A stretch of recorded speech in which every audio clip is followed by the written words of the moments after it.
Hello everyone, welcome back to Mina's Corner. In today's video I'm showing how I make my banga soup recipe. And banga soup is simply just a soup that's made from palm nut extract, and it's actually very delicious, and you can have it with any swallow of your choice. Some people even eat it with rice, I think the Igbos. So the first thing I did was to boil my meat. I'm using some cow meat or cow beef for this recipe, and once that was on the fire, I took some of the meat stock that is boiling and added it to locust beans. I did that because this locust beans is very dried, so I wanted it to dissolve, and that's why I'm using some palm nut extract, the canned one, because I couldn't find the palm kernel itself. So this is also a substitute. There's really no much difference. In fact, I think this is even easier to use because you don't have to go through all the process of pounding and extracting the fruit extract from the palm kernel itself. So all you need to do is to boil some water and dissolve the palm nut extract, and yeah, that's it. It's also advisable that you do this because it could have some shafts in it, so, and you don't want this to get into the soup because it just makes it taste like there's sand in it.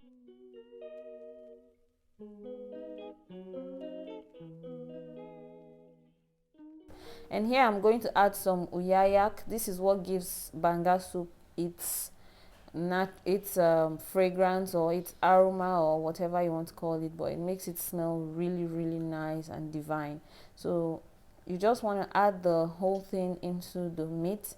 This meat is actually very strong, so that's why I'm doing all this process, and I wouldn't be scared that the meat is going to come out really soft or anything like that, because I know the meat is very strong.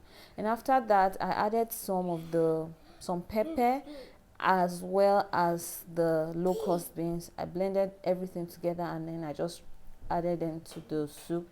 You want to cover this, allow it to boil. I added some fish powder, some crayfish powder as well, and you just want to cook this until it becomes thick, or it thickens up.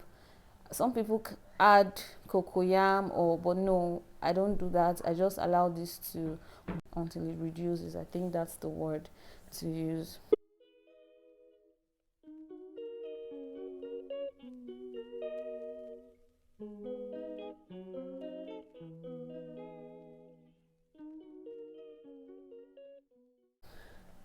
And the soup is almost ready at this point. I added some fresh fish.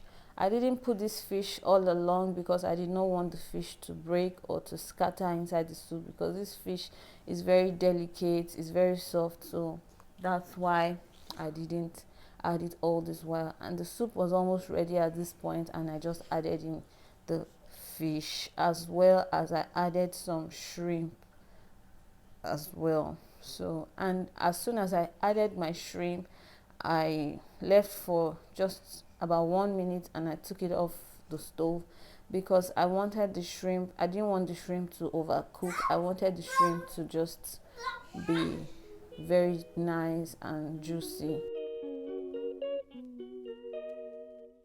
Yeah, so this is my shrimp I added here. And the moment I added this, I added 1 cube of Maggi or seasoning cube, just to make it more delicious. This is optional. You don't have to. You don't have to add this. You can just make it like that.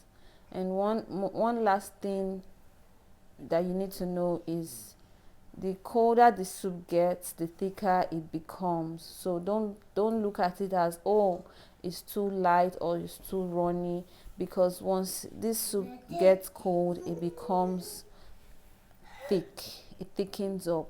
So that's it. And I don't know if you've tried this soup, let me know what you think about this soup. And if you haven't tried it, this is a good recipe for you to use to make this nice soup. I love banga soup a lot. It's very delicious, and I don't know anybody who doesn't like banga soup. But anyways, yeah, this is the final result, and thank you guys for watching. Please don't forget to like this video and subscribe. Thank you, and bye.